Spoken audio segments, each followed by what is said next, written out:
잘 때 코를 고는 사람들은 생각보다 많습니다.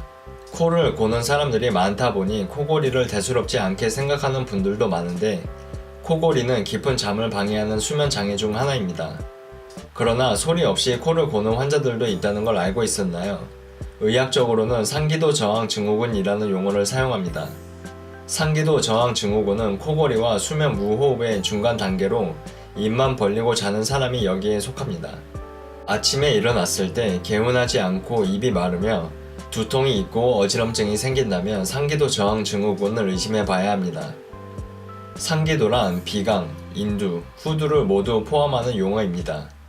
상기도 저항 증후군은 기도가 좁아져 호흡이 힘들어져서 자주 잠에서 깨는 상태를 말합니다. 주로 코와 입이 연결되는 통로가 좁거나 턱이 작은 사람들에게서 나타나는데, 똑바로 누우면 혀가 말리면서 호흡이 방해받게 됩니다.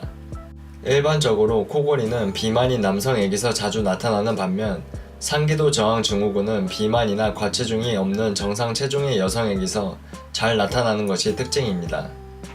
자는 도중에 호흡이 잘 되지 않아 체내에 산소가 부족하게 되며, 이로 인해 호흡은 가빠지고 뇌에서는 뇌파를 보내어 잠이 깨도록 합니다.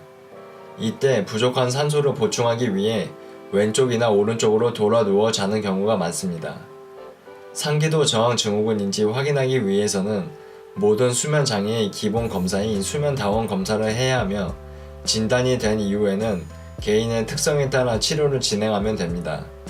상기도 저항 증후군을 예방하기 위해서는 실내 습도를 적절히 유지하며 물을 자주 먹어줘야 합니다. 도움이 되셨다면 구독과 좋아요 눌러주세요. 다음에도 도움이 되는 영상을 만들겠습니다.